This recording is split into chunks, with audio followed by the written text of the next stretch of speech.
Hi everyone. Welcome back to the 8th session, which means this is the 8th week or the end of the second month that we've been doing these online webinars. So thank you for sticking with us all this time. This is our 8th session, which we're calling Ranking and Accepting Jobs. So we've kind of been through all of the more proximal ends of the process thus far. And now we're talking about where this is all actually going, which is getting you the job that you want, which is, of course, what this series is all about. So welcome back. I'm joined once again by Alex and Aqua. But before I ask them to introduce themselves, in case we've got anyone new, is that anything that we say in this talk this evening represents the view of the speaker only and not that of the NHS as a whole or our employing trusts. This is all just friendly advice and knowledge. Hi everyone, my name's Alex, trained at UCL Med School, currently working at Royal Free NHS Foundation Trust, interested in academic urology, and these are my jobs as shown. Hi everyone, my name is Ollie. I'm an F2 currently working in neurology up at the Royal Victoria in Newcastle, interested in the neurosciences, namely neurosurgery and neuroradiology. Hi, I'm Aqua. I went to Leicester. I'm currently at Surrey, and these are my rotations. I'm currently on Gen Surg / Upper GI, and I'm not very happy, but it is what it is. Similarly to Alex, I want to be an academic urologist too. Okay, so I'll be taking over the first half of this talk, aiming to cover in the first half an hour to 45 minutes. Just to recap, as if you're new or if we've discussed this in previous sessions, there are important factors to consider when choosing your foundation program or SFP job. And the main ones are your location. So, the big bulk of this will be on the deanery select, but sub to this, there is also the sub-locations. So is this a specific hospital or university you want to work at? The other ones are your clinical jobs as well. So this is mainly for the SFP, but which clinical jobs do you have because you have one fewer? Also for the SFP, the type of academic research project you're doing, and other things to consider are also the duration and frequency. So as previously mentioned, certain deaneries will have 2 academic blocks, or some will have a 1 4-month block versus, say, Oxford that do 1 day a week for a year. And the other thing to consider is the order of your jobs as well. So this is mainly important for further applications. So if you're applying to specialty training, have you done specialty in psychiatry and then going to apply for psychiatry? If not, will that hinder your application? So this is mainly for the SFP, but just a quick recap. In your foundation year 1, which for you guys will be August 2023, you'll have rotations 1, 2, and rotation 3. And then after that, providing you meet ARCP competencies and requirements, you'll progress to FY2, where you'll have rotation 4, 5, and 6. After that, it's up to you really, but do you apply for core training, specialty training, academic clinical fellowships, or even an F3 program? So where are you now? You're about here in the arrow. It's currently November 2022. So you're coming up to your offer stage, really. Things to consider are that the next round of applications, even though it looks like 2 years' time, is really in a year's time for us. So at the beginning of F2, you're already considering your applications. So why is this important? Well, because the SFP, most academic blocks are in rotations 4, 5, and 6. Now, if you're applying for academic gastroenterology and the application's rotation 4, and you haven't done gastro, or your academic block are both in rotation 6, is that going to hinder your application if you've not had any gastro or research experience? So those are things to consider. Other important things to consider are click Aqua. Other courses you may have to do, conferences you may have to attend. Are there any membership exams, MRCS, MSRA, MRCP, and any postgraduate degrees as well? So it's important to start looking ahead at, say, the new core surgical training portfolio, what's required, so you can start factoring these into your busy rotations during F1 and F2. Okay, so how do you rank your programs? Well, as an example, the London SFP deanery itself only has 106 jobs, and that makes your life a lot easier because that's come down from about 134 last year. As an example, for just the foundation program, the North London deanery alone has 600 jobs, and South London has 360. So what is the most efficient way to screen and rank all of these jobs? Well, we're going to show you now with a live demonstration. But just a important note to remember, click please, Aqua, is that this is a two-step process. What I'm about to cover is step one, and that's how you rank your jobs yourself in the most efficient way. The second part of this is uploading this to Oriel. And unfortunately, this is a manual process and you have to click and drag each job yourself. There's no shortcuts around that, but at least I can help you with the first half. Fine, so I will probably share screen now and just show you guys.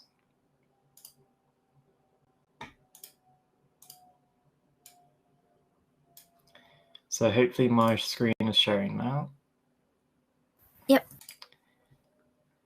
Okay, so just to begin with, why is it important to rank your jobs? Well, regardless if you're doing the SFP or foundation program, your deanery, for instance, London here, because I applied to London SFP, presents all of the jobs in an Excel document, and it looks like this. You yourself will have to filter through all of the information on this, thousands of cells, deciding, which one do you like, which one do you want to apply for, which one you're not going to rank, and all of that. Most people do a very manual process, and every year on Twitter you hear lots of final year medical students complaining, oh, it's taking forever, I've color-coded my spreadsheet, this is what it looks like, what does yours look like? Well, I'm going to show you how you turn this into this, which is my actual ranking spreadsheet. And for me, that's how I determined, let me just zoom in for you guys. That's how I determined this to be my number one job, which is at Barnet Hospital for year one, Gen Surg, Gen Psych, Jerry's, Royal Free for F2, Urology, Research, and A&E. And that is actually the job I'm doing now. So, what is the most efficient way in final year when you've got finals to revise for, PSA to revise for, SFP to revise for, interviews to prepare for? What is the most efficient way to get this done, essentially? So I will now take you through this process. And of course, we are using Microsoft Excel here. I love Excel. I use it for everything. Just to disclaim, I'm not sponsored by Microsoft, but Microsoft hit me up. Okay. So the example we're going to be using is the 2023 London Deanery SFP jobs. Bit easier this year because there are fewer jobs. This is the spreadsheet you're given. Of course, this is the exact same if you were to do a foundation program with 600 jobs, everything's applicable. Step one for me is to identify the columns I don't need because there's far too many cells here. So I'm just going to scroll to the right, and as you can see, there are lots of cells, and not all of this information is relevant. So first of all, identify what information you need. So for me, I don't need to know that the job is in London. That is quite self-explanatory. I don't need to know that this says rotation. I don't need to know that this is HEE. So for me, I've identified in gray the cells that I can remove. So for instance, all of these. The best way to do it is to right-click on the cells up here and just click hide. That doesn't delete the contents. You can always unhide it later if you need further information. So just remove that out of the way. To save time, I've done that, and you're left with this. I've just resized some columns. So for me, the important information is,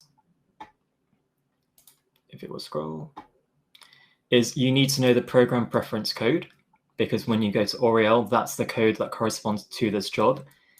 For me, I want to know the program title. So for the SFP, I want to know what the academic block is in. I want to know where F1 is. So for instance, which hospital. I want to know the specialty of the rotation 1, 2, 3. I've kept the location of F2. And again, just the jobs of 4, 5, and 6. So the most important cells for me are what the specialties are, but some of them will have further descriptions. So a good example is general surgery, can be upper GI, can be colorectal, can be HPV, could be breast surgery, could be vascular surgery. So I don't want to hide these cells because they're quite useful to know. So I'm just going to combine them quickly. So I'm just going to insert a new cell and show you the best way to do it.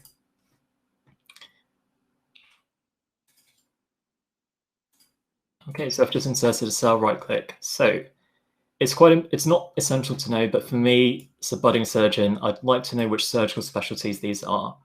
So the best way to do it is we're going to use a formula called concat. So equals concat, brackets. I want to combine the text in this cell, comma, the text in this cell, close brackets. Now I can just double click down here and it's going to do that for all of the cells. And now I can hide these two. So now I know for what's it called? Placements 1. So for instance, I know this general surgery, this one is general surgery, subspecialty colorectal, etc. So that's fine. So I'm just going to go ahead and quickly do this for the same for the other cells. And this is a live demonstration, so there'll be some delays, but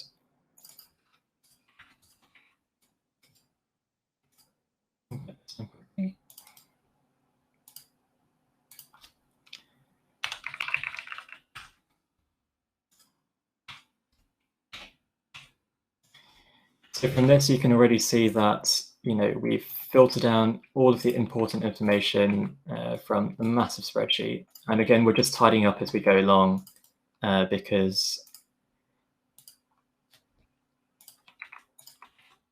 summaries are the key here.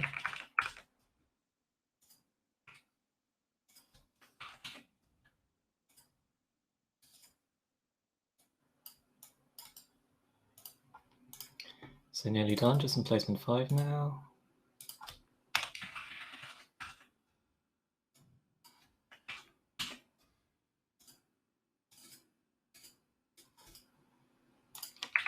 And of course, this step is entirely optional because you can just omit this and just base it on general surgery if you're not too fussed.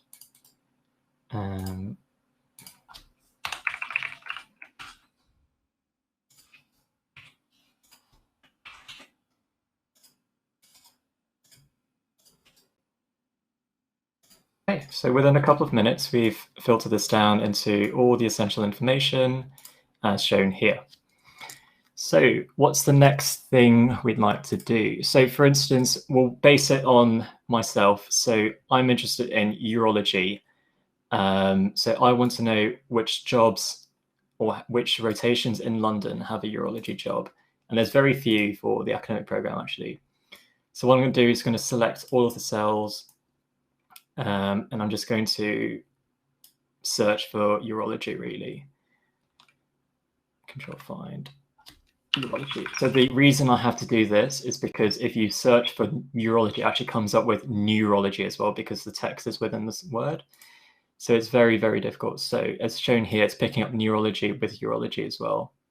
So I just want to quickly highlight these if possible. Now, where is it?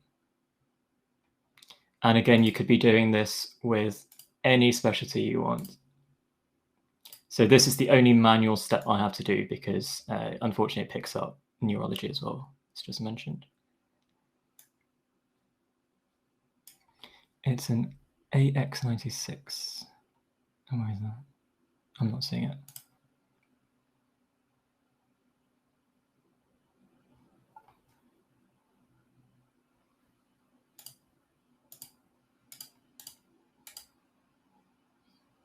They're all they're all like next to each other. Okay, so one is UCL 11, placement 6, UCL and then the other one. They're all all like next to each other. And that sounds about right because there's only 3 this year, so actually 4 next year. That's quite good. Fine. So that's the only manual step because neurology gets picked up. So the next step is voluntary optional. It just helps to color code things. So I'm going to highlight these cells because they contain the jobs. Conditional formatting is a very useful tool. So we're going to select highlight cell rules, text that contains. So for me, as someone who wants to do surgery, I'm going to set this. Reshare, because it's stopped, I think. Has it stopped sharing? Like it's not stopped sharing, but it froze.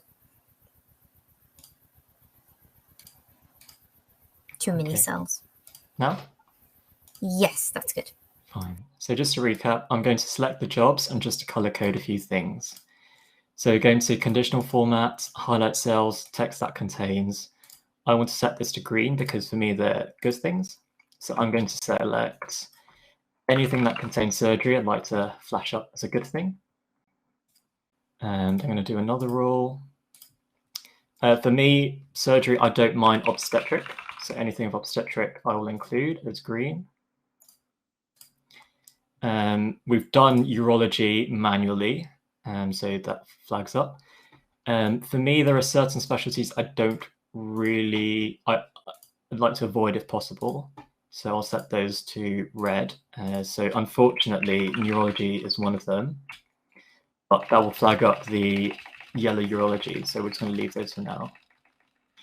Other things are psychiatry. Not a massive fan, unfortunately. Such a surgeon, Alex. So we're going to go for psychiatry. It's my job does have psychiatry. It's a compromise, but we'll explain why I ended up choosing that job. Are there any other things I dislike? I think that's mainly what I did. Okay, so at a very, very quick glance, you can see we've already broken it down. You roughly know which ones are good, which ones are bad. So at a very, very brief glance, I can see maybe a few jobs that I'd like to avoid at all costs. So any that don't have, so for instance, I can see straight away, this is a very low priority job for me. There is no surgery involved. And that's before we've even done any further coding. So now we're going to insert a few columns, and this is where the magic begins. So let me just reduce the width of this. It's a bit big. While Alex is doing that, I think it's important that you know we were discussing this beforehand. Only Aqua and Alex had to deal with this. I only ranked about 20 jobs for my entire foundation and specialty foundation program applications. This is complete magic to me that I'm watching for the first time. No, I did something very similar to Alex, and I also did I heavily factored location, and I came up with my own little formula. So very similar, just anything to make the process easier. Okay, so I will try and press ahead. So for me, important things include, so this is where I now score the jobs, and that's how you rank them. So everything so far has been visual, what looks at a glance as a good or bad job. But now how do we quantitatively score them? So as someone who wants to do surgery, specifically urology, I want to score jobs that have surgery. So I'm just going to call this surgery. I'm going to call this urology, ural, and I'm going to call this obstetric. Just because urology tends to not be included in general surgery, and obstetrics tends to be its own thing. So surgery will kind of capture everything else. So the formula I'm going to use here is equals, we're going to use the count if formula, brackets. So I want to count a cell, and then you want to drag it across to where it's located. I want to count in this cell, in this range, comma, quotation marks, asterisk, if it contains surgery, close brackets. So the asterisk is basically like a free text on either side. So if it was surgery, general surgery, academic surgery, it would count. So loosely, I'm going to score if it has that. Likewise, I'm going to do the exact same formula, copy and paste to urology, but I'm going to change that to urology. And I'm going to remove the asterisk for urology just because urology is urology. There's no ifs and buts around that. And likewise, I'm going to do the same for obstetric. Keeping the asterisk because it could be obstetrics on its own, obstetric, obstetrics, obstetrics, and gynecology. So straight away, I'm going to create this. So it's surgery total. So I'm going to sum up this. So here, sum. So now I'm going to drag this and double click right on it, and that's going to sum these up. So straight away we can see some good jobs. So something's clearly gone wrong here because it's scoring 7. I know why. Because we hid the cells and it's counting the content, so I may have to delete that. Unhide. So placement 1, placement 2. Okay, that was an oversight. I just need to fix this quickly.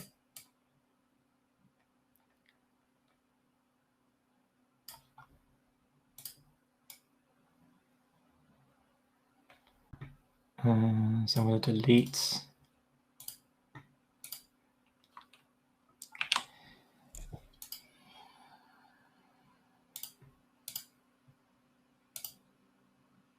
Okay, slight issue here. So I'm going to have to delete these because that was a massive oversight. Specialty 2.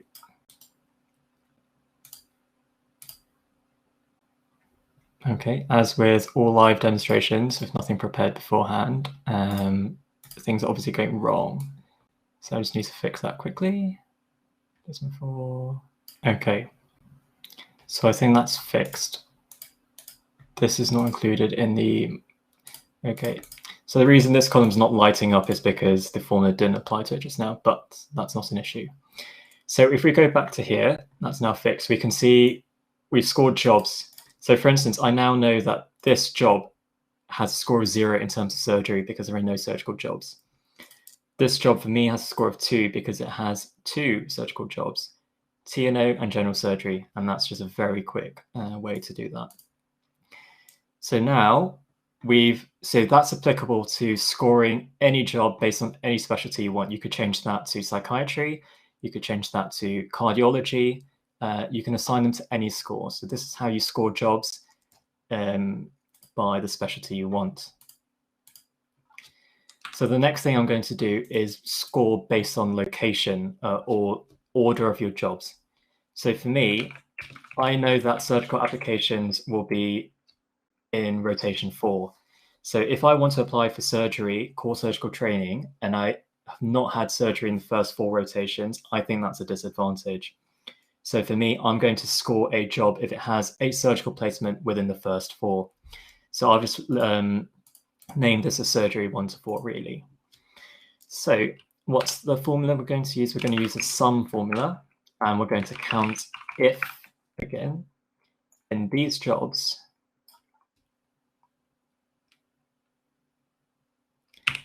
if they contain surgery, urology, or obstetric. Close bracket, close bracket. So we're summing up when we're counting if this range has either surgery, urology, or obstetric, essentially. Hopefully that works. No, it doesn't. That should work. I will show you why, because in this one, in here, we've used the exact same formula across the cells, and in my previous spreadsheet, it did work. And that would give a score, essentially. So I'm not sure why that's not working. Apologies for that. Alex, for the interest of time, do you want to just show your finished one? Yes, we can do that. It's a good idea, Aqua. So in my finished one, with the exact same formula, which I'm not sure why it's not working, is surgery in the 1 to 4 rotation, using the exact same formula, you can score if there is a surgical job in jobs 1 to 4. And so here we can see this job has scored 2 because there is general surgery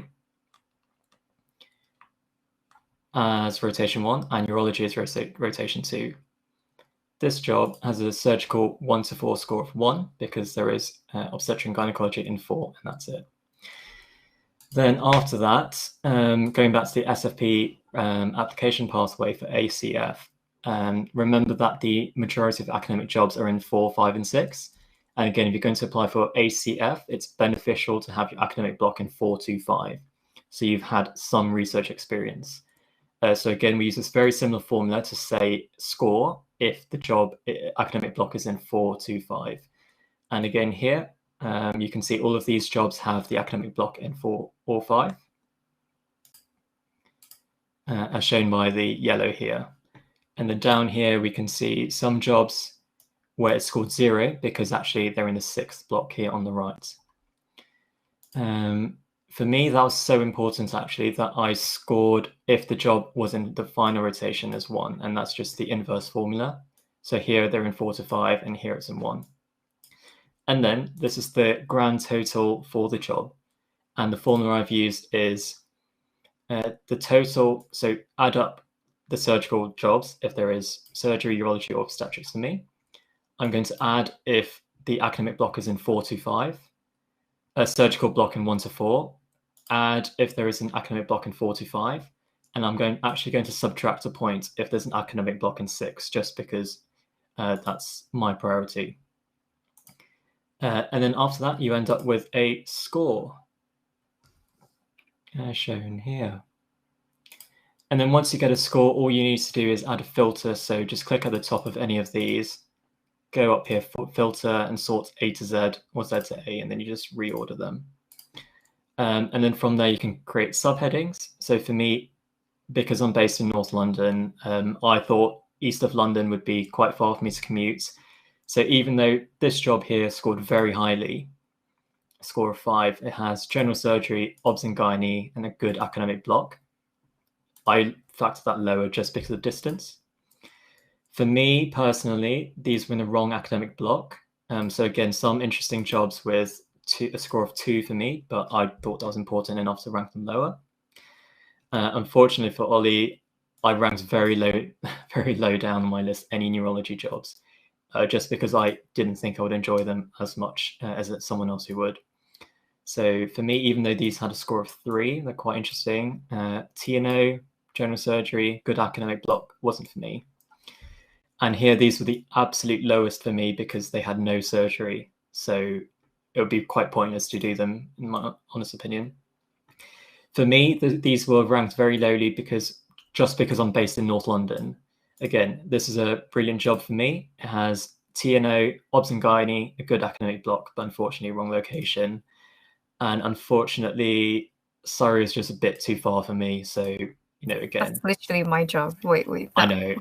Which one is that? My colleagues may disagree with me here. 133. That's my job.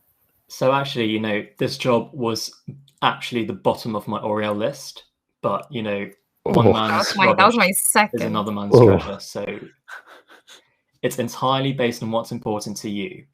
So what's important to me is not necessarily important to Aqua, and what's bottom of my list is actually quite important to Aqua. These tick all of the boxes, so it's all about you and how you rank them. So that's how I objectively scored them. There are all sorts of factors you can add in. I could have added negative points for psychiatry. I could have added in additional points for other specialties. And then in terms of deciding on the final job, it's all about what's important to you. So again, objectively, this scores very highly for me. Subjectively, psychiatry is my next job. I'm not going to enjoy it. But on the balance of what I want to do, it's got the good rotations. I have to compromise somewhere. And for me, this was a job I was willing to take. Whereas, jobs with neurology, they're probably better than psychiatry, but I don't think I would have enjoyed them as much. So rank them lower. So that's a brief summary of how you can score your jobs and very quickly rank them. So you only have to do the formulas once, double click, it filters all through, and then just add a filter and you've instantly got all of your jobs ranked without having to manually go through which ones have urology, which ones have surgery. So that's a very quick tour of how I did it last year. Obviously, there's many ways to do it, but I hope that was of use to some of you. And apologies for the hiccups with the formulas there. Just realised that I just watched a man make a spreadsheet for 30 solid minutes, and it was actually really interesting. No, so just for context, mine was pretty much exactly the same, except I factored in location, which is why so UCL was obviously my number one, then second was Royal Surrey, then so on and so forth. Yeah, so just briefly going back to, location as well. So just to walk through how you did, this is what I started with last year. Applied some colours, not many formulas yet, a few more formulas, and then I just broke them down by London universities. So for me, UCL, rank them within each: Imperial, King's, Queen Mary, St George's. For me, Brighton, Sussex, and University of Surrey were a bit too far. That's why they're red. And then once you subdivide them, that's how I just broke them down into these headings. But obviously, you can just do it all at once with all of these factors that we've mentioned in the PowerPoint taken into account. So yeah, I'll hand back to Aqua and Ollie now. Sounds good. Thank you, Alex. Yeah, thanks, Alex. That was, I say, as someone who kind of didn't go through that process, that was actually really interesting when you have to be systematic in that way. So now me and Aqua are going to take you through the kind of last maybe 15, 20 minutes or so. And this is basically about what happens at the other end. So you've done all of your ranking, and those same principles apply exactly the same for SFP rankings as they do for foundation program rankings. The process is exactly the same. The thing that you need is that spreadsheet with all the post program codes on it, which you can get from the deanery. But anyway, when it comes to offers day, this is when your priorities are released. So we're talking about the SFP here, basically, because it's coming soon. So on results day, and there's a slide that has all of the important dates on it in a minute, there are 3 possible things that you can do.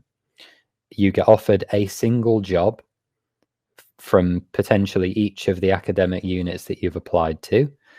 And your 3 choices are that you can accept the job, you can accept with upgrades, or you can reject. And those are the 3 things that you can do. I think it was Frank earlier in the comments in the chat said, he made a comment about you only have 48 hours to accept or reject a job. And that's absolutely correct. So to understand why all of this is important, we need to go through what each of these choices actually does in Oriole to your application. But before we do that, these are the key dates, and this is just the SFP. This slide doesn't refer to any part of the normal foundation program. So interestingly, it seems that there are 4 rounds of offers timetabled. It was 3, I think, in the cycle when I applied in 2021. It was 3 for us, I think, as well, Alex, right? I think. Oh. But anyway, there's 4 rounds that are listed in the UKFPO document, so I'm assuming that this is correct. 11th of January is when the first offers come out, and the first time when you could be seeing a job offer in your pocket.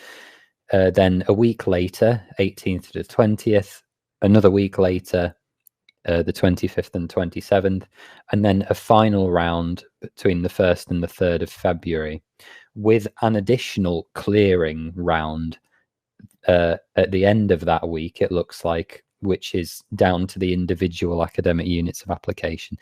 And these are what we call the cascades. So after that first round, where all of the jobs come out on the 11th of January, people will make one of those 3 choices. They will either accept, reject, or accept with upgrades the job that they were offered. And then this process called the cascade begins, which is an algorithmic sorting process where everyone has submitted their rankings and everyone has a score based on their interviews and their portfolio. And it's just essentially a giant sorting automatic algorithm that assigns people jobs based on their preferences and their score. So the person with the highest score gets their top choice of job in the deanery, in the academic unit. The next person, so the second highest scoring person, gets their highest preferenced unoccupied slot. So if the top 2 people have the same top choice job, the person that scores the highest will get that top choice job. It then filters down to the second person, and the algorithm will go, oh, well, their top job is occupied because this other person had the highest score. So it will then go to the second preference for that highest scoring candidate, and then it just rinses and repeats until all job slots have been allocated. And then it happens again during the next cascade, which is between the 18th and the 20th of January. So any jobs to the left will be offered to another round of people, and then again a week later, and again, and this continues until all of the jobs have been accepted, basically. So to understand what that means, on the next slide, the first and most obvious thing that you can do is accept, and most of us know what this means. If you accept a job, you are locking in that job for yourself. And this does a few really important things. The first thing that it does, which I've actually put second in the list here, is that it locks it in for you and it cannot be taken away from you. Assuming you don't do anything catastrophically bad between then and starting your job in August, that's your job. The only couple of situations where that could potentially change would be something like failing finals, or for some other reason being able to start working as a doctor. You obviously couldn't do that post. But when you accept the job, it pulls you out of the entire selection process. So you're gone from the UKFPO at that point when you select a job. The other thing that obviously means is that you are removed from foundation program selection as well. By occupying an SFP post, you therefore cannot occupy a normal foundation post because you've already got an assigned job. And it also means that you get your job in advance of the SJT results coming out. So your SJT score will have no effect on your foundation program job from here on because you've already got a job. The SFP jobs are not contingent on an SFP score. They are actually a way to bypass the effects of the SJT. Yeah, like you need to get a bare minimum score.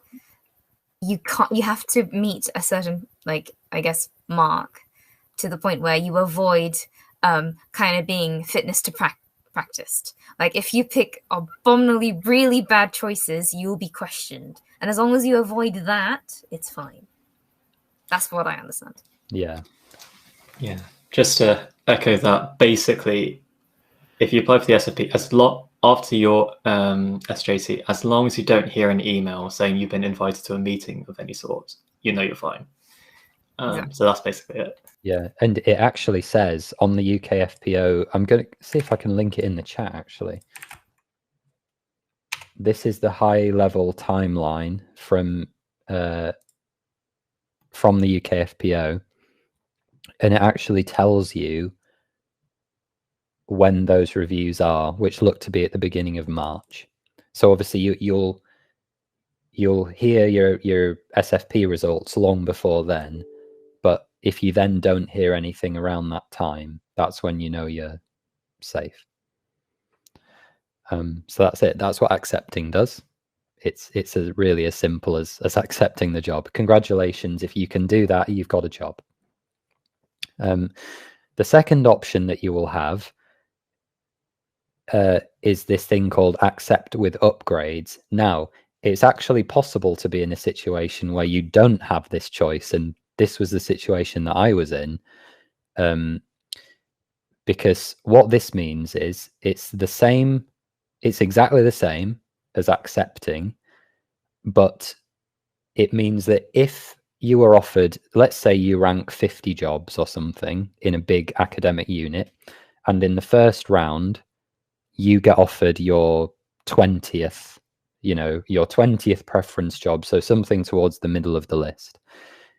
And what that means is that in those further cascades, in those further selection rounds, you're accepting your 20th job, so something that you maybe feel kind of middling about, you're locking it in.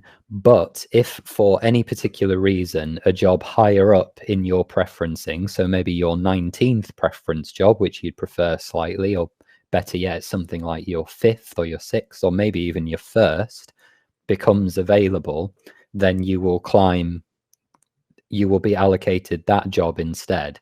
And your job that you've been offered and accepted with upgrades then becomes available to someone else in the next cascade. And this is kind of how it works. Obviously, this can't happen in the final round because you leave your job open by moving up the list. But it's just a way of potentially getting closer. And before we go on to rejection slightly, the really key thing though is accepting with upgrades is not a guarantee that you will be upgraded. You're still locking in that job. So Ellen, you've just asked the really important question there, which is no, you cannot evaluate the choice that you might be upgraded to. If you select accept with upgrades, you are committing to be upgraded by the algorithm if a job becomes available. And we'll talk about this in a minute. So, but I guess consequently as well, if you've accepted with upgrade and for some reason that job is now gone, like for example, like the better job is not available, but you are locking yourself into the job that you were currently presented. Yeah. So it's kind of like a normal accept, like, sorry, it's not your best, it's not your top job. Oh, sorry, my bad. Another guy has already taken it. Sorry. You're locking yourself with that one. Yeah. So don't accept with upgrades on a job that you don't want in the hopes that you will be upgraded, because it's not you've got no way of knowing. Basically, the only thing you will know is your score relative to everyone else, but you don't know what anyone else's scores are. So it's a gamble, really. The last option is reject, and this is exactly what it sounds like. You are rejecting a job. However, this also has major consequences, because not only are you rejecting that particular job, but you are also rejecting any future jobs from that academic unit of application. So it's not a case of I'm rejecting this job and I will hold out till the next round and carry forward my really good score. It's I do not want this job and I do not want any other jobs in this academic unit. So if this happens in the first round, say you get offered a job because you've got a really good score and then you reject it, you are out of that academic unit of application. Now, we've got a flow diagram to show you, but it's really important to know that this has no effect on if you've applied to 2 academic units, it has no effect on your other application, and they can't see that you've done it. But if you've only applied to 1 SFP, yeah, Aqua's brought up the diagram here. Basically, if you're still in the game for your other SFP application and you've not yet been rejected or not allocated a job, then you stay in the game for your other one. You're still eligible for cascades. If it's your only remaining open application, or you're in the final round and you're not offered a job, or you reject a job at any point, you filter down this priority diagram. So after the SFP comes the Foundation Priority Program. So if you've chosen to apply for one of those jobs, you will then enter selection for the FPP, which I think does use the SJT. Yeah, it uses decile and SJT. Yeah. And then after that, if you don't apply for an FPP, you'll just drop straight down to the foundation program. If you had applied for a foundation priority post, then the algorithm starts sorting all of those once the SFPs are done. Because what the algorithm is trying to do is remove as many people as possible from the foundation program selection before it gets there, because that's the last step. So anyone that gets an SFP is pulled out, and anyone that gets a foundation priority program is pulled out. I've just seen a question from Anna. Yes, they're national. So I think Frank mentioned something about this earlier, didn't he? He was saying kind of what happens. The cascades all happen at the same time. Yeah. So, for example, Anna, in that case, that's the best case scenario, I guess, because then you have choice. So, say, for example, you apply for both London and Cambridge, and you got both offers on 11th of Jan. However, the London one wasn't the dream job. It was like your 10th or 11th job, whereas your Cambridge one was your first or second. Obviously, you would go with with your Cambridge one. But then, if you've accepted it, you've accepted the Cambridge one, you will automatically rejecting the London, rejecting your right to be entered into the foundation program or the foundation priority program. You were literally kicked out of it. You were fixed to that Cambridge job. Yeah, and what that obviously also doesn't give you the chance to do, and I think this is what Frank was asking, is you can't hold out for the further London cascades. So by receiving two choices, you're effectively forced into a situation where you'll be accepting one and rejecting the other, and any future jobs that may be offered in that other deanery, or you could reject both, which is obviously something that you could do and think, actually, I've got a good decile and I'm going to hope that I've done well on the SJT, and I might have a normal foundation program job that I really like that will serve me better than the SFP, and that's okay too. But that's a gamble at this particular point in time, because you don't know what your SJT score is. Yeah, so as like a recap, SFP, let's say London, Cambridge. London, you are given job number 20 as your, when you first offer. However, you don't really like it. You accidentally reject it, but you think that you're rejecting, that job, when you've actually just rejected the entire deanery. So now that's gone. So even if the job, for example, job number 1 was available, but because you've rejected it, you can never, ever, ever go back to it, unfortunately. Yeah, it's you can probably see by the way the cascades work. It's got to be you're always moving forward in the selection process. You can't the algorithm doesn't stand still. You've got to make a choice, yes or no. You can't ever hold. Because otherwise it wouldn't work, obviously, because people would just hold until an ideal job became available, which doesn't work. And bear in mind that London, Cambridge, Oxford, for example, you will probably never ever get except with upgrades. You will probably get the first cascade, and by second cascade, 90% of the jobs will be gone already. So don't hold out. Yeah. Just as a heads up. What was I going to say? But I would say don't be massively discouraged until all of the cascades have been, because I know people who got a job that they actually really wanted in the final round. So I was in the situation where I got my top choice of job in the first round, so I couldn't accept with upgrades. I could only accept. Whereas I know people that are holding out until the very, very last selection round, but then they actually got a job that they were quite happy with. So don't be discouraged. So effectively, Ellen, the waiting list is the cascade system, effectively, isn't it, Ollie and Alex? Yeah, and the clearing. Yeah, but clearing, again, SFP jobs, very unlikely. If anything, priority programs might be on the clearing thing, but I don't think SFP would be. Yeah. Yeah, I'm sure it does happen. Life happens, things will happen. if you miss the 48-hour deadline, Ellen, it automatically rejects. Do not do that, Ellen. That gave me a heart attack. Do not do that. Yeah, it's so Oriel does it automatically for you.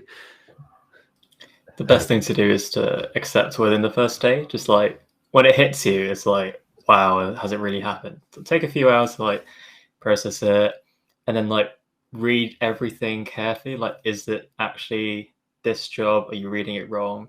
It's the right rotations. And then like when you actually click the button and you get a notification like you have withdrawn from the foundation program. Yeah. And then when I freaked out and I texted Aqua, I was like, what's happened? Have I done And something? I was like, it happened to me too, Alex. We were just both freaking out. So yeah, just compose yourself and don't rush it, but don't leave it too late. It's the most important thing. Yeah, I saw that someone, I can't remember what specialty, but someone this year I think was offered an ACF, and they missed the deadline on Oriel to accept it.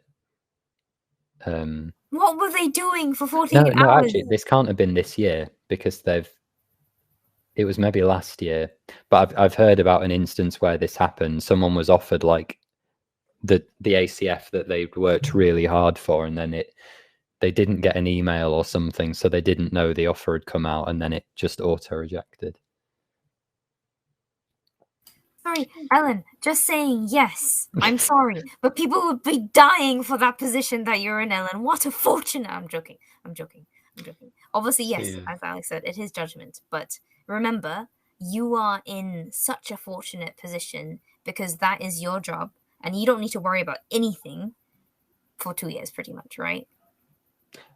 Well, and sorry, Alex. That's fine. So if I just quickly share a screen to show Ellen, there's a very good example of this.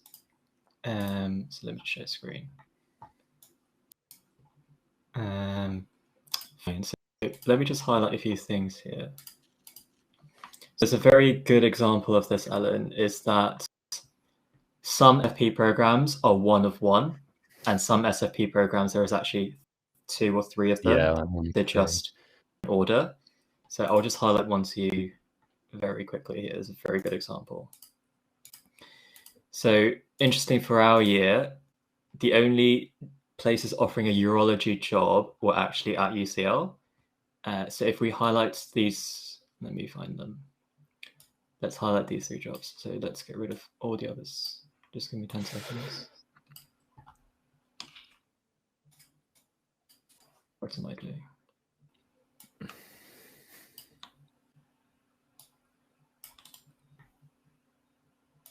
Okay, so if we just focus on these 3 jobs, we can see they're the exact same, more or less. They've got psychiatry, they've got urology, they've got A&E, academic block. Here and there is a bit different. So TNO, one's got obs and gynae, but they're largely the same. So for instance, it's really up to you. So if you're dead set on urology and you know you're going to apply for urology, then maybe this job and this job are suitable. But this job isn't itself bad because, you know, having urology experience as your final rotation is not going to inhibit you from applying. You can always talk about how it's upcoming. You've done your taster week in urology. That's not an issue.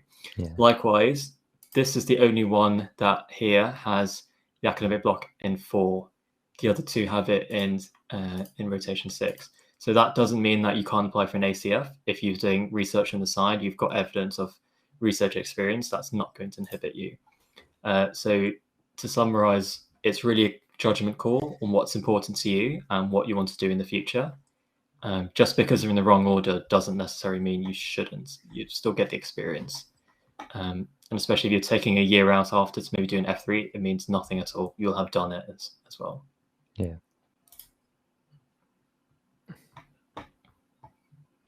Ellen, that's exactly right. I strongly agree with your sentiment. Shut up, Ollie. Shut up. You're outnumbered here, Mr. Brainman. Shut up. It's a very skewed panel we've got here. We know that urology is very underrepresented and very unpopular. So the fact you've got 2 of us who like it is very, very skewed. I feel like speaking to my colleagues about it, it's one of those specialties that, like, this is just my dim view of urology from someone who like isn't massively exposed to it, is it's one of those specialties that is not considered massively sort of sexy or cool in medical school, but then when people start working and they, you know, you get to my stage where specialty applications open like next week, and you're actually thinking about what you want your life to be like and what your career, urology I think becomes really popular at that stage because it's a really good choice for probably most people who want to be surgeons. Everybody's like, oh my god, you want to be a surgeon? No. And then I'm like, yeah, but I want to be a urologist. And they're like, oh, okay, that's perfect. Good choice. And I'm just like, yeah, thanks. Like, nobody questions my choice in that because of the work-life balance aspect. Yeah. Yeah, I think the key aspects of urology, I think Aqua will agree, is it's got really good work-life balance. There are very few emergencies. Technologically, it's very advanced. You know, most surgeries are done robotically. There are very few other specialties that do robotics. Because it's robotics, you can sit down as well. There's lots of academic exposure. And I think nearly everyone will agree. We've never met a mean urologist. They've all been really nice. Yes.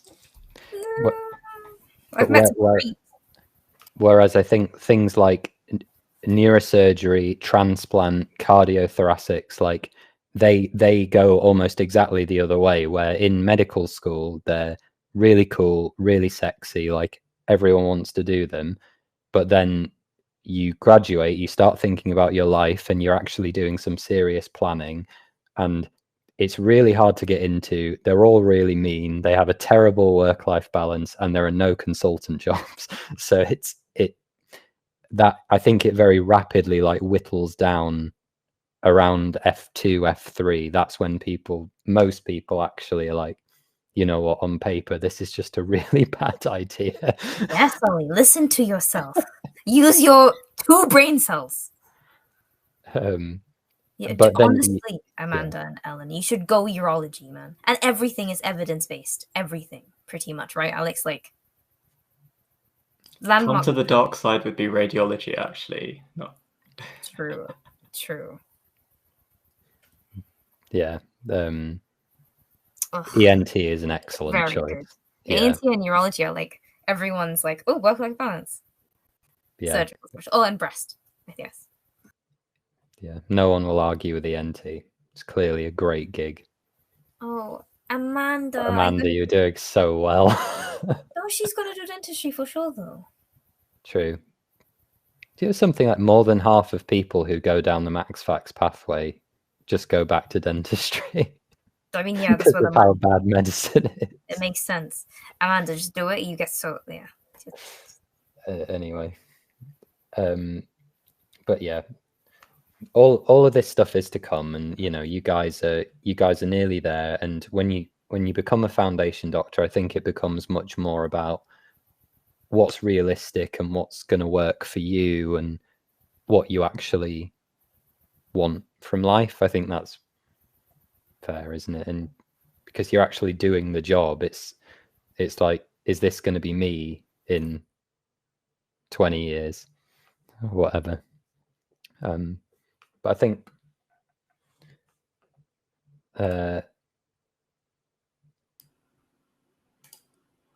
that's the basically the bulk of this talk about ranking. I mean, we'll happily hang around if people want to talk specialties for a little bit.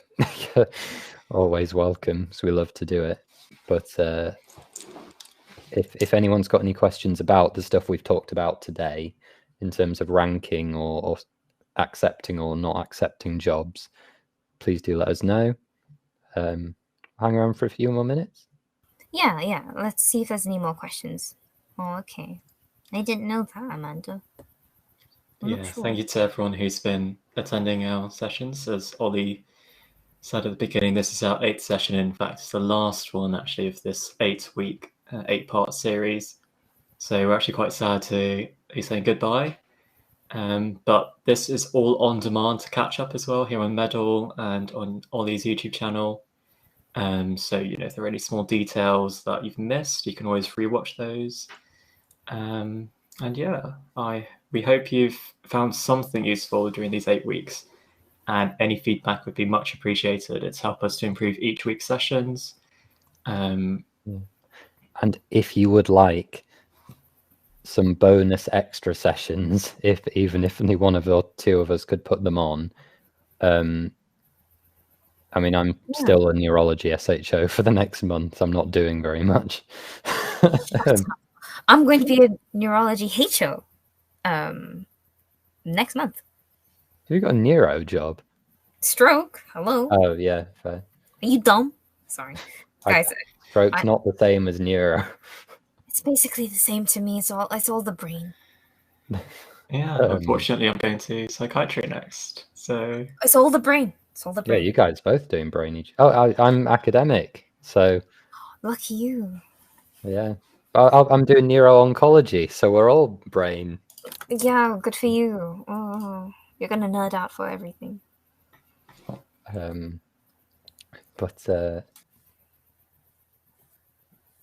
Yeah, like if you have any more questions, guys, please. And you have, I think, well, let me just share our Twitter handles again, I guess. Yeah.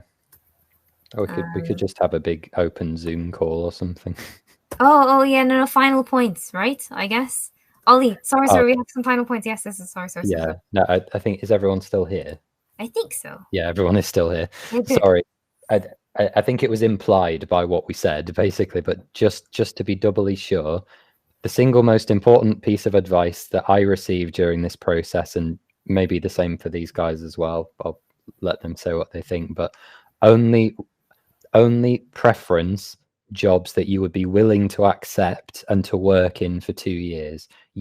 If there are 20 jobs available in an academic unit, you don't have to rank all 20. You can rank 1, you can rank 5, you can rank 20, you can rank 0, but that would be you shouldn't have applied to a deanery if you were going to rank 0 jobs. But the situation that you absolutely must avoid at all costs is in the first round being offered a job that you do not want. Because if that happens, if you don't want it, you will have to reject it, which stops you from getting any of the other jobs on your list that you actually might want. Because what we said, rejection is not just rejecting the job, but it's rejecting the academic unit, the deanery. So if you rank, well, for each job you rank, for each individual job, you kind of have to assume that is the one that will appear on offers day, because it has as good a chance as any of them as being the one that appears. It's a bit, what's that game with the boxes where they open the boxes? Deal or no deal? Oh yes. Yeah, it's a bit like that. You will get a box and you have no idea what's going to be in it. Okay, yeah, no, and now that, thank you, Ollie, but I think these are our Twitter handles. Please do message us for questions at all. And I think a couple of, at least I know, I'm sure all of us, we're doing mock interviews randomly when we have free time. It's fine. Yeah, it's challenging because obviously everyone wants mock interviews around this time, but we'll try. Yes, we will try if you message us. Yeah, that's pretty much all. No, thank you guys so much. And this is really, really sad because this is our last session, but thank you. Yeah, if anything, we can do ad hoc. If there's demand for it, we don't mind doing it something else.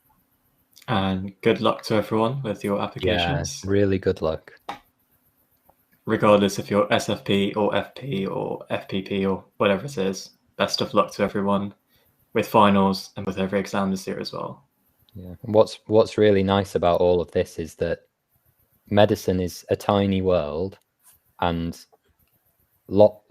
it's almost certain that at least one or two of us, if not more, that are in the call just tonight will end up working together at some point as colleagues, because That's how it is. yeah, there's not that many doctors. There's only 8,000 final year medical students each year. Yeah, and if you think how few hospitals there actually are, especially for those of you SFP people tend to want to do more tertiary specialties, I would guess, on average. It's the odds are overwhelmingly likely that, you know, Alex or Aqua could be your reg. If any of you want to do urology, it will probably happen. Or you'll find yourself referring to them at some point, saying, Aqua, I'm sorry, I've got a difficult catheter. Can you please come do it? Yes, exactly. And if you call me, if I've managed to get a neurosurgery number, I will just not answer you. Wow. As is the neurosurgical way. Or they'd be like, can you file a refer a patient request, please? Send it to rejectapatient.org. Oh, yeah, sorry, don't care about it, sorry. No acute neurosurgical input. Yeah. Under medics. Thank you, guys. I think we'll stop it there. Yeah. All right. Take care, everybody. Good luck. Bye. Bye.